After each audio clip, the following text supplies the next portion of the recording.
Chers auditeurs, chers internautes, c'est avec plaisir que nous nous retrouvons pour pouvoir développer nos différentes thématiques. La fois passée, nous avions considéré cette puissance singulière qui peut se retrouver dans une vie transformée par Jésus-Christ. Et nous voulons maintenant considérer une nouvelle thématique qui s'intitule « Voir les autres avec le regard de Jésus ». Donc nous avons sur ce plateau Pasteur Chandler, qui est entre autres responsable des communications au niveau de la Fédération des Églises Adventistes de la Martinique. Et nous avons également Pasteur Siger, qui est responsable de plusieurs communautés ici à la Martinique. Donc nous allons inviter Pasteur Siger à prier avec nous. Nous allons incliner la tête. Éternel Dieu, notre Père, Dieu trois fois saint, nous voulons te dire merci pour ce merveilleux jour de sabbat que tu nous accordes. Et merci pour ce moment d'étude autour de ta parole de vie. Merci Seigneur pour ces enseignements, car nous croyons que ces enseignements nous mènent à la source de la vie qui est notre Dieu, notre Seigneur et Sauveur. Et alors que nous allons nous pencher sur ces écrits, nous te prions que ton Saint-Esprit puisse nous guider, puisse nous animer, puisse Seigneur faire son œuvre au-dedans de nos vies, de nos âmes. Seigneur, s'il te plaît, sois avec nous. Nous t'avons prié au nom de Jésus pour ta gloire. Amen. Amen. Jésus considérait tous les hommes et les femmes comme des candidats potentiels pour son royaume. Il voyait chacun avec une compassion divine. Nous voudrions considérer un texte qui nous permettra de développer notre thématique du jour. Ce texte se trouve dans Marc chapitre 8, versets 22 à 26. Marc chapitre 8, versets 22 à 26. Nous allons proposer à Pasteur Chandler de faire la lecture pour nous. Oui, alors ce texte déclare, ils arrivent à Bethsaïda, parlant des disciples de Jésus, on lui amène un aveugle et on le supplie de le toucher de la main.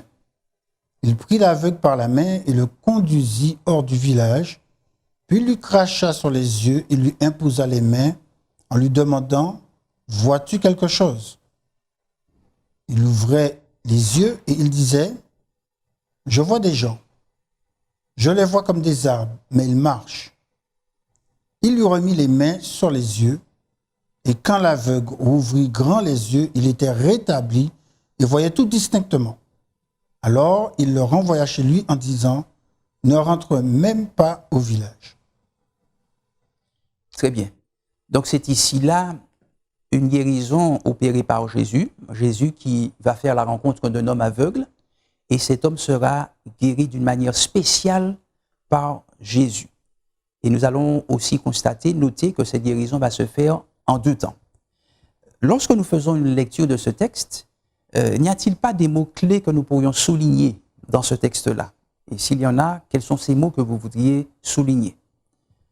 Pasteur Siger. Effectivement, donc il y a deux mots que nous pouvons déjà souligner pour commencer à décortiquer ce texte, parce qu'il est dit que cet homme a été amené, premièrement, et ceux qui l'ont amené ont prié, ont supplié.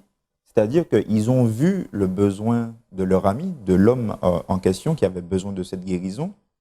Et comme ils ont vu ce besoin, donc ils ont vraiment supplié Jésus de faire quelque chose. Ça veut dire qu'ils croyaient en Jésus. Et l'homme n'aurait pas pu y arriver de lui-même, puisqu'il était aveugle. Il était aveugle, et lorsqu'ils ont supplié Jésus, ils étaient en train de reconnaître Jésus comme étant celui qui avait la solution. Donc en fait, déjà, nous voyons cet aspect où un ami, un vrai ami, est celui qui prend son ami qui est dans le besoin par la main et le mène à la source de la vie. C'est-à-dire l'endroit où il pourra recevoir la vie, quelque chose de bon. Non pas à la mort, non pas à la perdition, mais à la vie.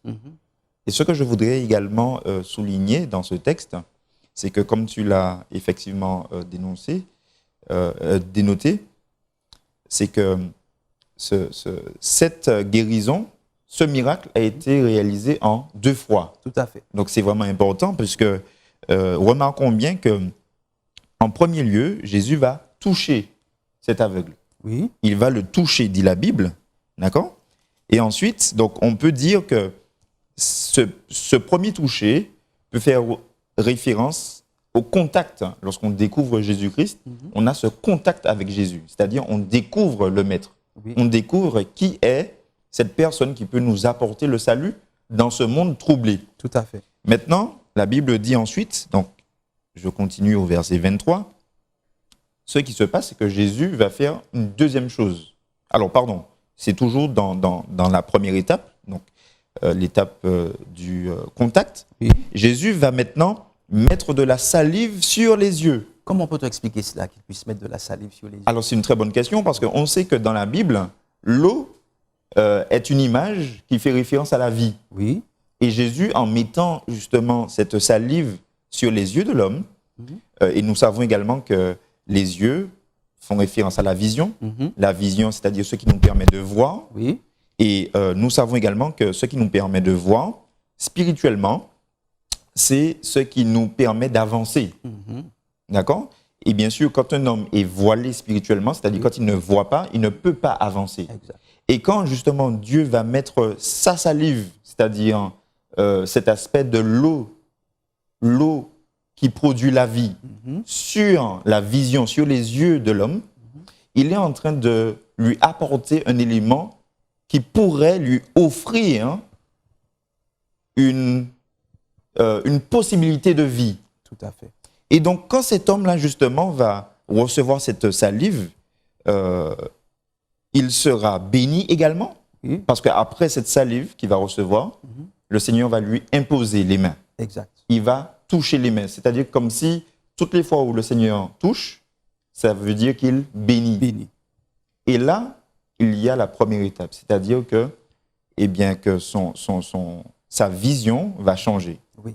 Du néant, elle va devenir partielle. Tout à fait. Elle va devenir partielle. Et ensuite, le Seigneur va dire, mais qu'est-ce que tu vois? Donc, effectivement, ce sera assez flou. Oui. Et il continue, donc, dans la deuxième phase, Oui. à faire ce miracle. Donc, Jésus lui dit, au verset 25, Jésus lui mit de nouveau les mains sur les yeux. Donc là, à ce moment-là, on constate que la parole de Dieu nous déclare que cet homme va voir d'une manière distincte. Oui. Donc là, disons que le péché sera, le miracle sera réalisé d'une manière complète. Et Jésus, quand il va mettre sa main pour la deuxième fois sur cet homme, il est en train maintenant de lui ouvrir les yeux, Oui. mais d'une manière complète. Tout à fait. Et de manière distincte, eh bien, l'homme pourra voir maintenant ce qui est autour de lui. Ce qui veut dire qu'il aura désormais l'œil du discernement. Spirituellement, c'est ce que cela veut dire. Il ne voit plus de manière floue, mais il voit d'une manière distincte. Tel est celui qui reçoit le toucher de Jésus. Dorénavant, il ne voit plus les choses, plus la vie d'une manière aléatoire, d'une manière approximative, mais il sait où il va. Oui. Il a été sauvé, racheté par Jésus, et maintenant il sait que là où il va, eh bien, il ne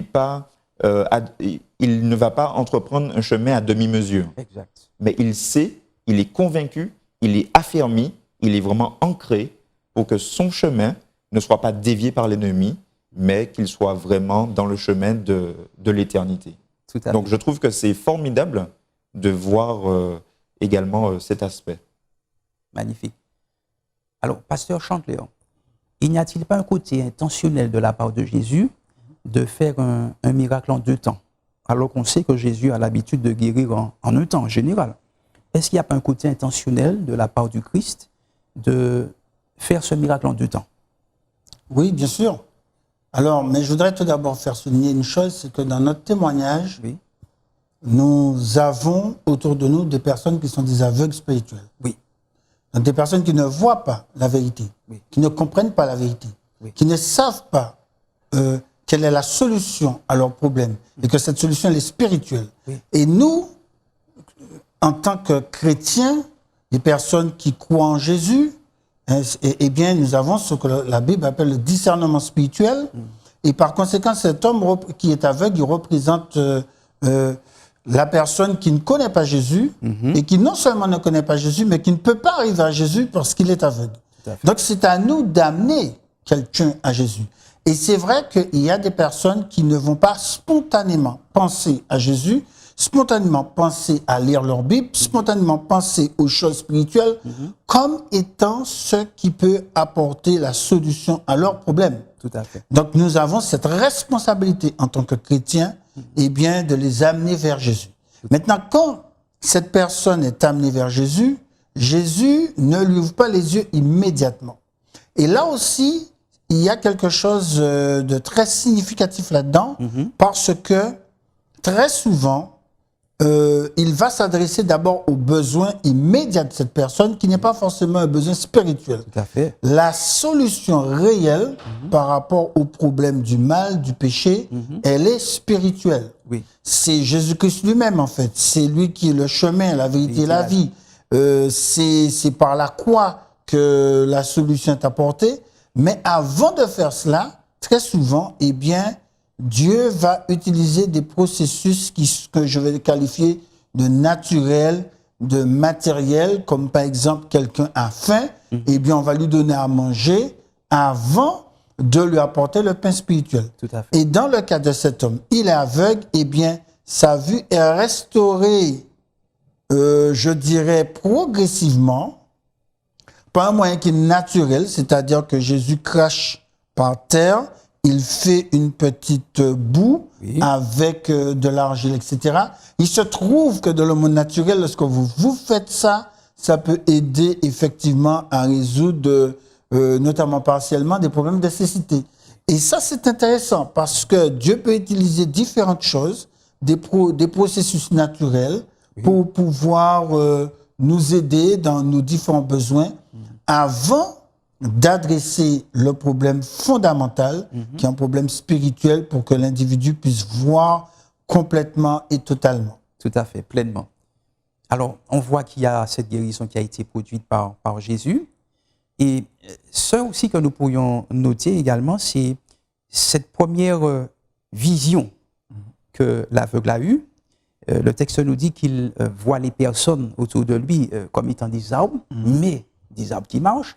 Est-ce que cette manière de voir de l'aveugle ne reflète pas aussi notre manière de percevoir les autres? Est-ce que nous n'avons pas cette tendance parfois à ne pas considérer les gens pour ce qu'ils sont, avec toute la valeur qui est inhérente à leur personne? Est-ce qu'il n'y a pas une application que nous pourrions faire là dans notre vie spirituelle? Le regard que nous posons sur les autres, est-il un regard correct? Est-il un regard équilibré? Est-il un regard, je dirais, 20-20? Tout à fait. Je crois que c'est l'une des raisons pour lesquelles nous avons ce type de leçon. Parce que toutes les fois où la parole de Dieu nous éclaire sur un sujet, c'est bien pour nous aider à changer notre mode de vision pour quelque chose qui serait plus noble, pour quelque chose qui serait selon la volonté de Dieu. Effectivement, tu fais bien de poser la question, puisque bien souvent, nous avons une vision terre à terre des choses. Nous avons une vision humaine, ce qui est tout à fait normal, puisque nous sommes des humains, ce qui est tout à fait normal, puisque nous vivons dans un monde. Donc bien souvent, nous fonctionnons selon les préceptes de ce monde. Bien souvent, nous fonctionnons comme les autres fonctionnent, puisqu'on voit les autres faire, donc on reproduit. Mais ici, la parole de Dieu nous appelle à changer notre vision des choses, notre vision, notre manière de voir les choses, tout à fait, pour migrer vers ce que Jésus voulait faire passer comme message dans ces exemples en fait, que nous considérons. Et effectivement, alors que nous voyons que c'est peut-être délicat de voir à travers l'autre les points positifs, les qualités, ce qu'il peut apporter, eh bien, Jésus, lui, c'était ce point-là qu'il voulait faire à chaque fois ressortir dans son contact avec son prochain. Et je crois que c'est ce que nous devons également développer, parce que je crois que plus nous allons tendre vers cet exemple-là, et plus nous pourrons développer des relations salvatrices. Puisque une relation qui va toujours tendre vers le positif, vers ce qu'on peut tirer, je dirais, de potentiel, ce qu'on peut tirer potentiellement de positif, disons, eh bien, va élever cette personne. Non pas, on ne va pas chercher à justement la dénigrer, à la rabaisser, mais comme Jésus, eh bien, lui faire voir qu'elle a de la valeur aux yeux de Dieu. Oui. Et ça, je crois que c'est capital dans un monde où beaucoup de personnes se déchirent, se bagarrent, s'insultent, se tuent même parfois. Eh bien non, Jésus, il va à contre-courant. Et je crois que nous devons être les porte-parole de Jésus dans ce sens. Exact. Alors, qu'est-ce qui peut expliquer que nous ayons cette difficulté à pouvoir accepter les autres tels qu'ils sont? Qu'est-ce qui fait que nous ayons ces idées préconçues sur l'autre que nous ne connaissons pas forcément, que nous rencontrons pour la première fois? Nous avons des arrière-pensées, des idées préconçues. Nous pouvons même avoir de la haine à l'égard de quelqu'un sans savoir pourquoi. Qu'est-ce qui explique que nous puissions avoir un tel regard sur les autres? Un regard teinté de négativisme. Oui. Alors, bon, la Bible présente le problème du mal, du péché, comme étant une rupture d'une relation. Donc, rupture d'une relation avec Dieu, premièrement, et donc, par extension, une rupture d'une relation aussi avec les autres. Donc, nous sommes séparés de Dieu, nous sommes aussi séparés des autres, et nous sommes également, il ne faudrait pas l'oublier, séparés de nous-mêmes. Donc, à tous les niveaux, nous avons une rupture de relation, et c'est dans le contact avec Dieu, par Jésus-Christ, qui en fait, lorsqu'il est mort sur la croix, eh bien, il nous a réconciliés avec Dieu. Et à partir de ce moment-là, dans notre relation, nous pouvons aussi être réconciliés avec les autres et avec nous-mêmes. Tout à fait. Spontanément, dans notre existence humaine, nous n'avons pas besoin d'efforts à faire pour cela. Eh bien, nous n'avons pas un amour pour les autres. Oui. Nous n'avons pas, je dirais, le désir spontanément de nous tourner vers les autres. Nous sommes, au contraire, autocentrés, c'est-à-dire complètement repliés sur nous-mêmes. Et c'est Dieu qui nous permet de ne plus penser à nous-mêmes, mais de commencer à voir les autres comme Dieu, il les voit. Oui. Parce que très souvent, dans notre monde de péché, eh bien, on va voir l'aspect négatif des autres. Et c'est Dieu qui va nous aider à voir autre chose, au-delà des défauts, des impuretés, du caractère de différentes personnes, à voir que, eh bien, ce sont des créatures qui ont une valeur inestimable aux yeux de Dieu, et que, eh bien, nous puissions avoir la même passion que Jésus-Christ pour les êtres humains, pour mettre en œuvre tout ce qui dépend de nous, Tout à fait. pour que ces personnes-là, elles aussi, découvrent la bonne nouvelle du salut en Jésus. Amen. Alors, c'est une belle histoire que celle de la guérison de l'aveugle de Bethsaïda. Et nous voyons là que cet homme a été guéri par la puissance de Jésus, une guérison réalisée en 2 étapes. Première étape, il a pu être réacclimaté avec la lumière de manière progressive. Et deuxième étape, il a obtenu cette vision complète de la part de Jésus.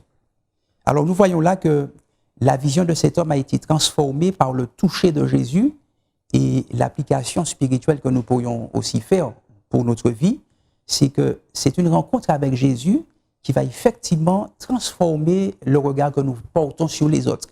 Donc on voit toute l'importance de la rencontre avec Jésus, de la présence de Jésus dans notre vie, pour que ce regard soit effectivement rempli de compassion et soit différent. Alors, nous voulons continuer le développement de cette thématique en nous appuyant sur une autre histoire que nous trouvons dans le livre de Jean, chapitre 4, versets 3 à 34, mais nous n'allons pas lire le texte en entier puisqu'il est long. Donc, il s'agit là de l'histoire de cette femme samaritaine qui va rencontrer Jésus. Donc, vous connaissez peut-être le contexte. Les Samaritains sont une communauté religieuse qui n'est pas en bon accord avec les Juifs. Et Jésus, qui est un Juif, va rencontrer cette femme auprès d'un puits. Alors, on voit 2 communautés qui ne s'aiment pas forcément, qui se rencontrent. Et Jésus, dans cette rencontre, va manifester une attitude, je dirais, contraire à celle que les gens avaient l'habitude de manifester à cette époque-là à l'égard des Samaritains. Donc, comment pouvons-nous expliquer cette attitude de Jésus, qui est un juif, à l'égard d'une Samaritaine, communauté mal aimée? Comment pouvons-nous définir, expliquer ce regard de compassion que Jésus a pu porter sur cette femme samaritaine? Pasteur Siger. Jésus, dans ce contexte, c'est vraiment étonnant parce qu'il prend à contre-pied toute la communauté, que ce soit la communauté samaritaine ou la communauté israélite. Il prend tout le monde à contre-pied parce que, bien sûr, nous savons quelle dissension il y avait entre les Israélites et les Samaritains. Tout à fait. Toutefois, lorsque Jésus va à la rencontre, parce que c'est vraiment en fait Jésus qui va à la rencontre de cette femme, on peut penser quand on lit que c'est l'inverse, que c'est la femme qui va à la rencontre de Jésus, mais c'est vraiment Jésus qui intentionnellement va à sa rencontre. Tout à fait. Et on aurait pu se dire, bon ben voilà, Jésus a l'occasion rêvée pour lui démontrer que les Samaritains sont dans l'erreur. Oui. Jésus a l'occasion rêvée de lui démontrer qu'elle doit revenir de tout ce qu'elle a appris, tout ce que ses rabbins lui ont montré comme rituel, etc., qu'ils doivent délaisser leur haut lieu pour revenir à Jérusalem. Oui. Jésus avec toutes les cartes en main pour lui montrer qu'elle est dans le faux. Oui. Mais Jésus prend à contre-pied tout le monde, Tout à fait. puisqu'il va à sa rencontre dans le but de lui montrer son besoin d'acceptation, son besoin d'amour également que cette femme n'avait pas. Et de pardon. Et de pardon, parce que en fait, Jésus accorde à cette femme ces trois choses. Et Jésus, quand il est ensuite au contact de ses disciples, Oui. mais les disciples sont étonnés. Ah oui. Ils ne s'y attendaient pas. Parce que Jésus, lui, avait une vision différente de ce que les Juifs avaient, les Israélites plutôt, et de ce que les Samaritains avaient. Oui. Jésus avait une vision qui venait de son Père, Oui. une vision divine. Et il voulait puiser littéralement dans le cœur de cette femme. Oui. Et alors qu'on parle d'aller puiser de l'eau, justement, au puits de Jacob, eh bien, lui, Jésus, cherchait à puiser dans le cœur de cette femme ce qui était bon, ce que cette femme avait dans son cœur pour le Seigneur. Oui. Et elle avait quelque chose dans son cœur pour le Seigneur, alors que toute la société la rejetait, alors qu'elle était très certainement rejetée, qu'elle était peut-être mise de côté par toute la société. Mais Jésus est allé chercher dans le cœur de cette femme ce qu'elle pouvait développer comme amour pour le Seigneur. Oui. Et nous connaissons très bien la suite. Et c'est pour cela que Ellen White va faire cette citation, un auteur que nous connaissons très bien. Elle va dire « Ceux qui ont l'esprit de Christ verront tous les hommes à travers les yeux de la compassion divine. » Amen. Et ça, je crois que c'est une déclaration qui est vraiment forte parce que quand on a les yeux de Christ, Oui. nous avons une vision des choses qui sera diamétralement opposée Oui. à ce que nous avons pour habitude de faire, de dire ou de penser sur les autres, avec les autres. Et c'est vraiment,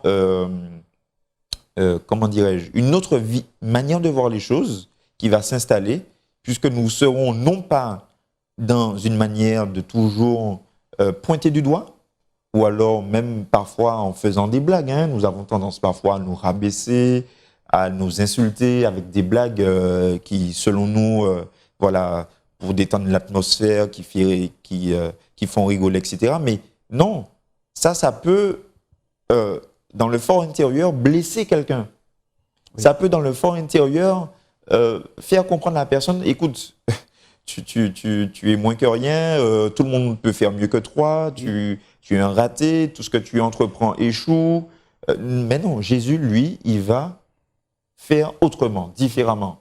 Et chaque pas que Jésus fera, non seulement dans cette histoire, mais nous le voyons également dans les évangiles, lors de son passage sur terre, sera systématiquement pour faire prendre conscience à l'homme, à son prochain, qu'il a de la valeur aux yeux de Dieu.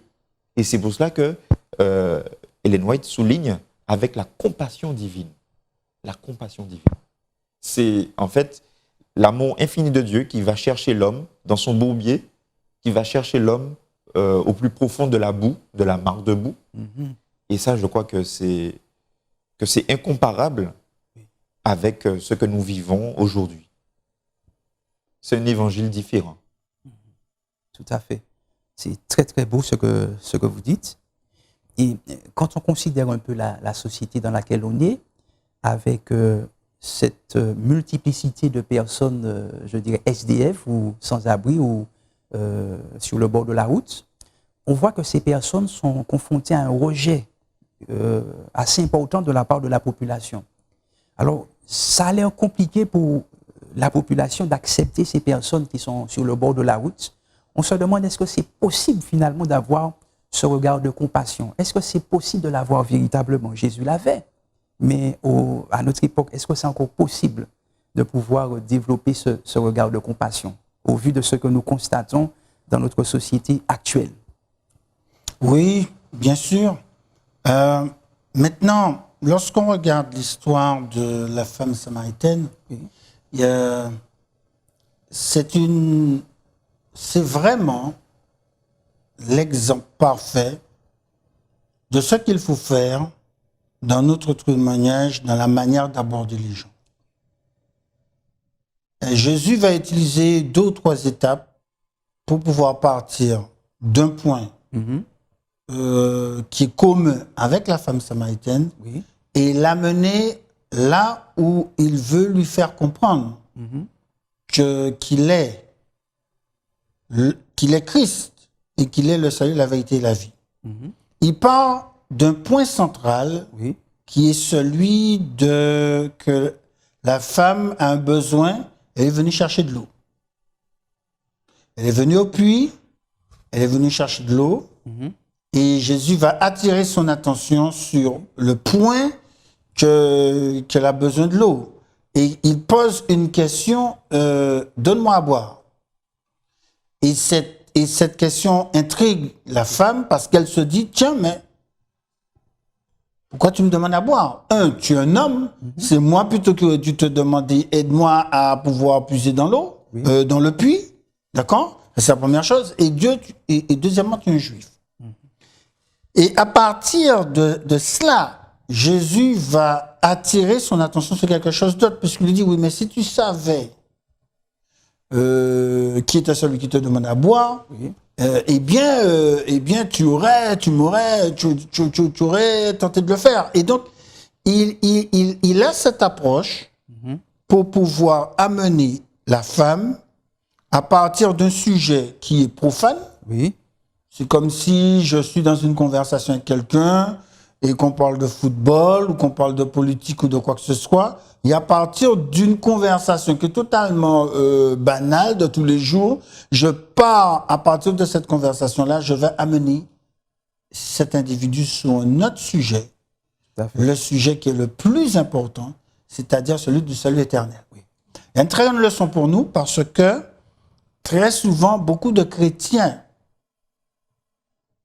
lorsqu'ils dans leur témoignage, lorsqu'ils essaient de présenter Christ aux gens, eh bien, ils sont empressés de parler de Dieu, de pouvoir prendre des versets bibliques, au lieu de partir du point où l'individu se trouve.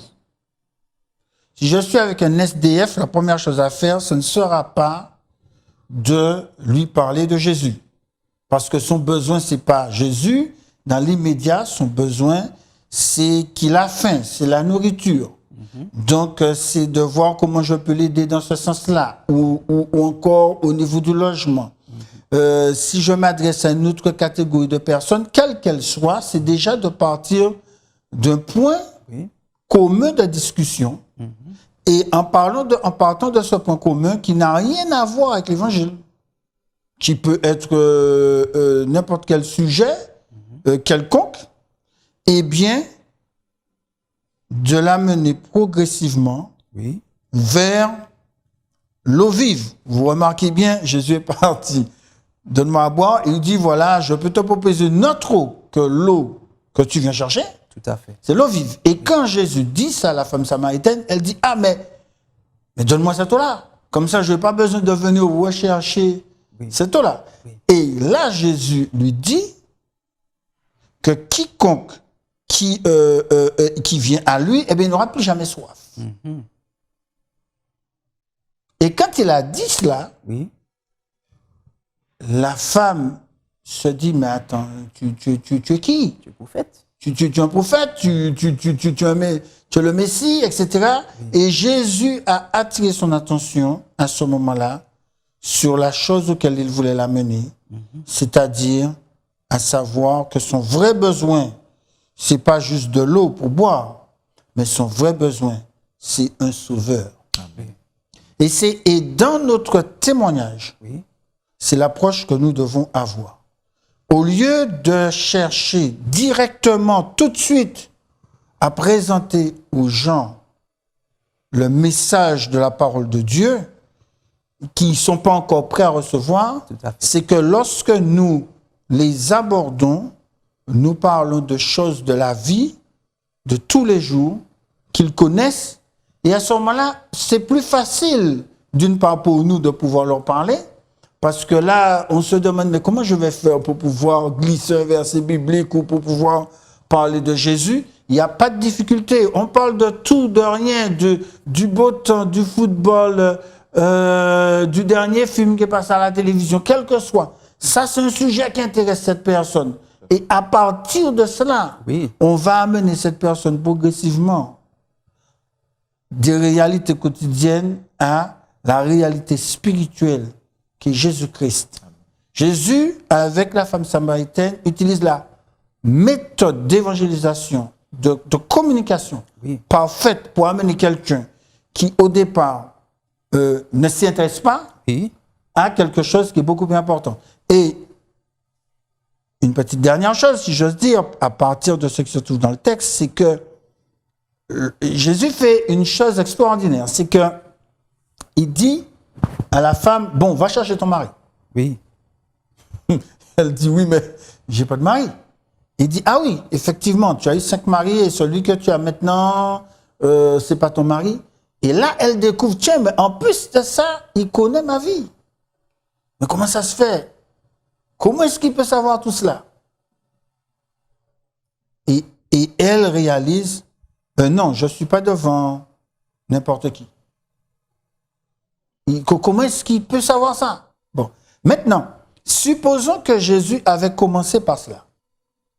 Imaginez, la femme arrive devant le puits et Jésus lui dit d'entrer. Oui, je te connais, hein?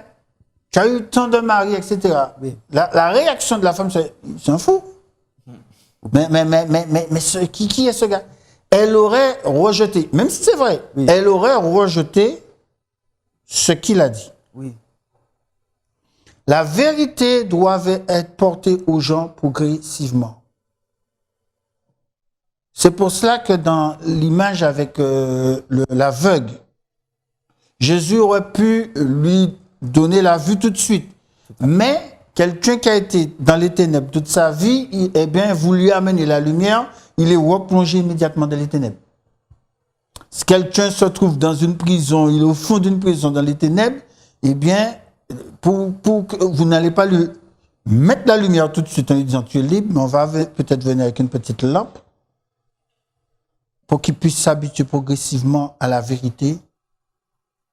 Et nous devons avoir ce tact dans la manière de présenter les choses dans la parole de Dieu et que progressivement présenter des vérités qui sont importantes.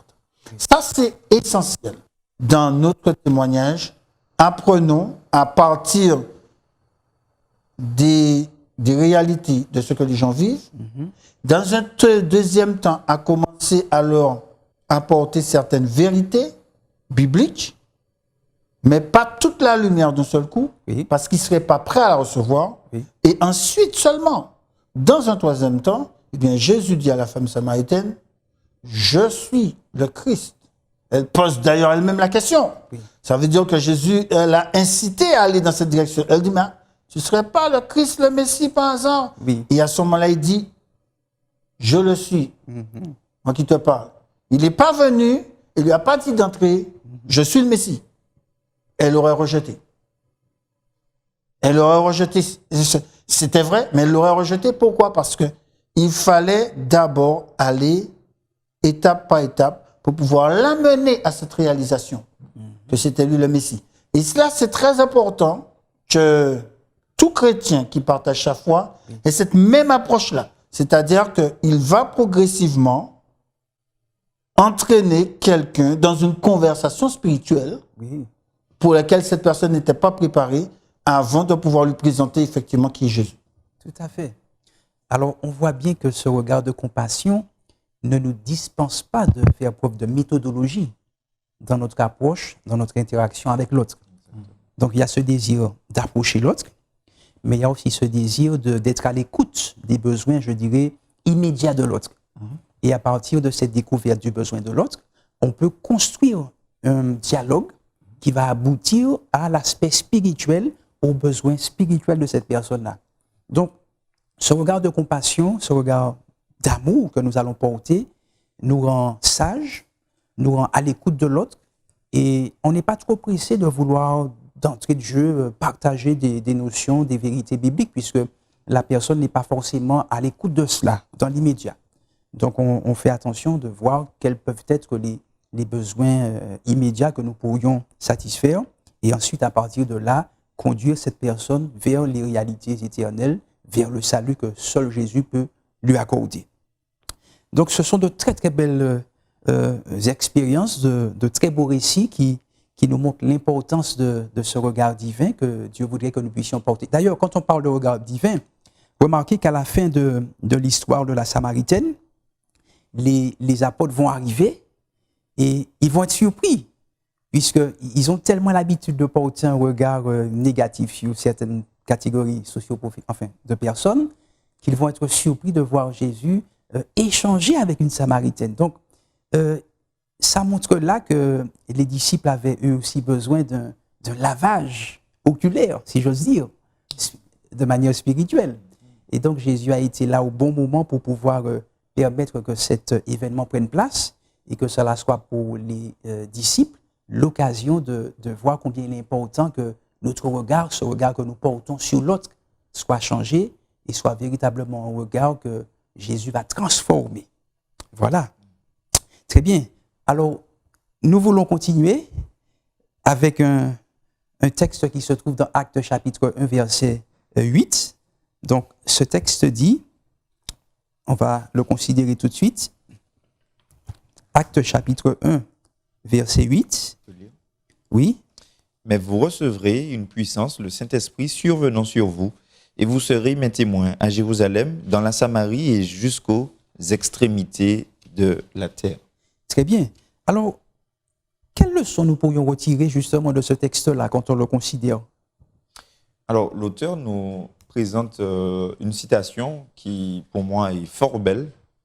Il déclare, donc cette citation, en fait, il nous relaye cette citation qui dit « Dans la vie, le seul endroit pour commencer est là où vous êtes. » Waouh! Waouh! Je trouve que c'est fort, mais en même temps logique. Oui. Parce que, admettons qu'il s'agisse de nettoyer cette salle, par exemple, ou même chez vous à la maison, si vous êtes dans le séjour, dans le salon ou dans la chambre, ou peu importe, et que vous souhaitez nettoyer l'endroit où vous vous trouvez, si on veut nettoyer, on ne peut pas commencer à nettoyer là-bas, alors que nous nous trouvons ici, par exemple, avec le balai. C'est logique.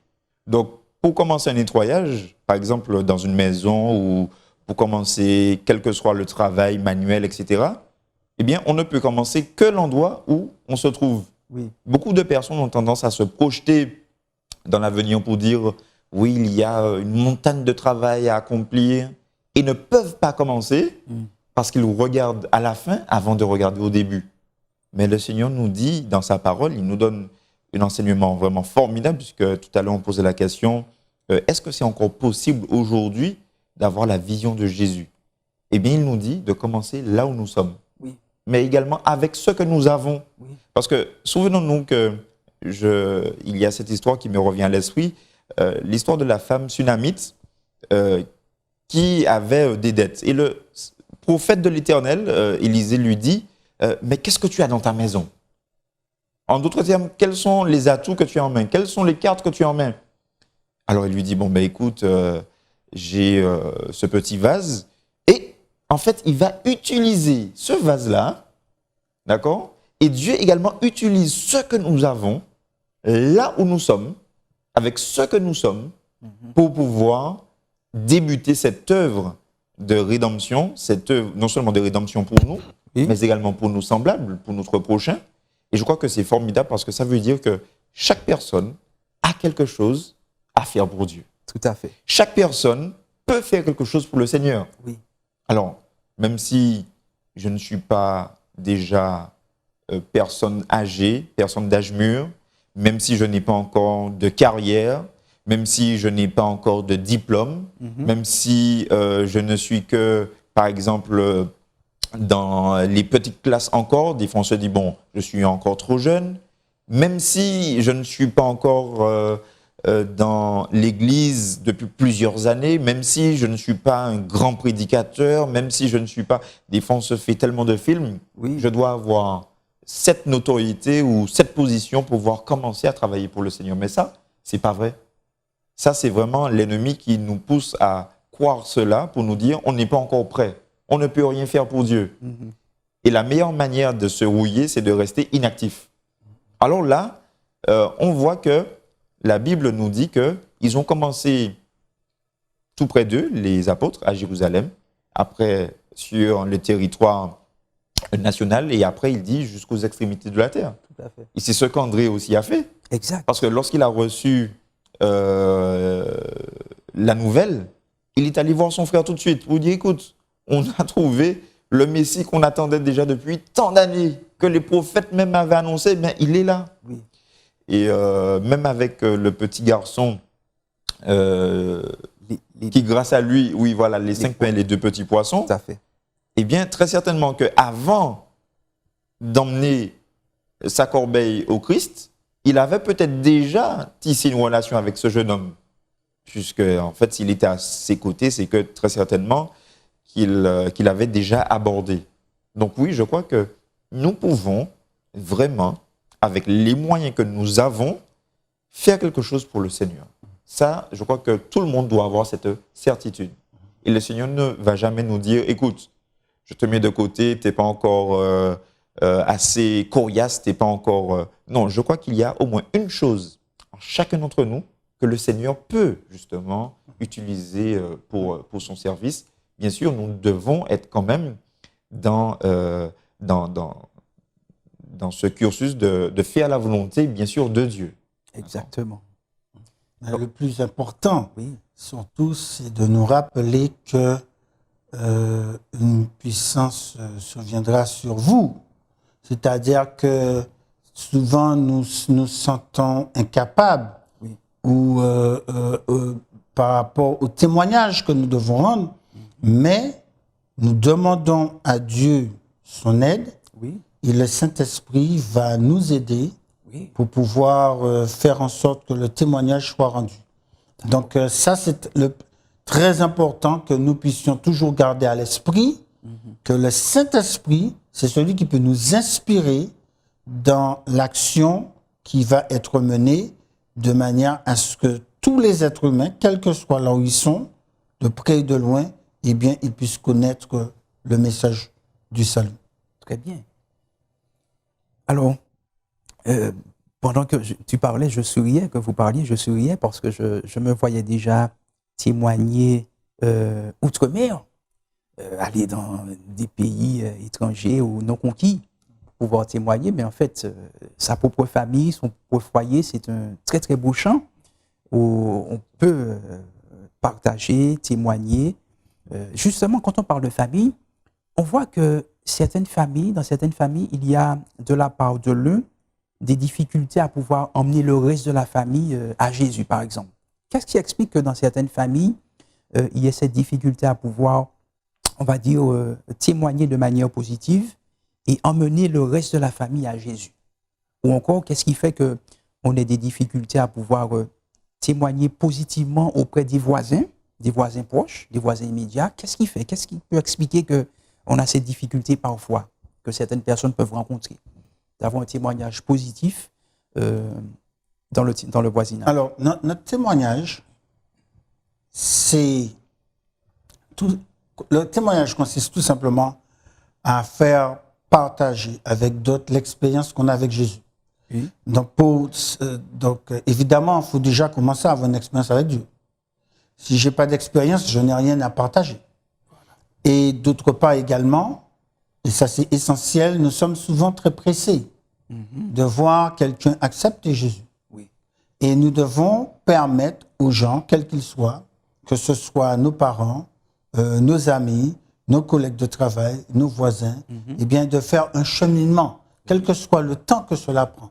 Notre préoccupation ne doit pas être que quelqu'un soit converti. Tout de suite. Notre préoccupation doit être simplement de porter ce témoignage dans notre relation, notre gentillesse, notre serviabilité par rapport aux gens, pour qu'à ce moment-là, eh bien, ils puissent voir Christ en nous.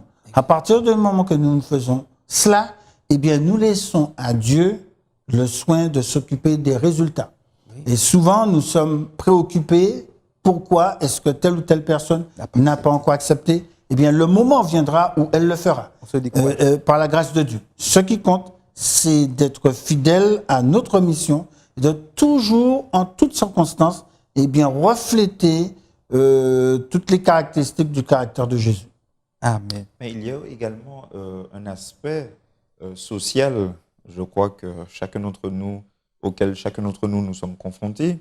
Dans une famille, en général, ceux qui sont les éducateurs, c'est-à-dire les parents, qui ont mis toute leur vie à éduquer les enfants, oui. C'est-à-dire ils ont transmis une éducation, oui. transmis des préceptes. Oui. Est-ce qu'ils seraient prêts à recevoir de la part de leurs enfants oui. Des remontrances, des enseignements? Si j'ai eu mon père toute ma vie qui m'a enseigné, qui m'a dit, bon ben voilà, tu dois faire ainsi, ainsi. Est-ce que si justement moi je vois quelque chose chez lui ou chez elle, ou enfin j'ai dit mon père, mais ça peut être ma mère, mon oncle, ma tante, mon papy, ma mamie, même peut-être un grand cousin, une grande cousine, peu importe. Est-ce que dans notre société, on a tendance à accepter les enseignements, les remarques constructives qui viendraient des plus petits?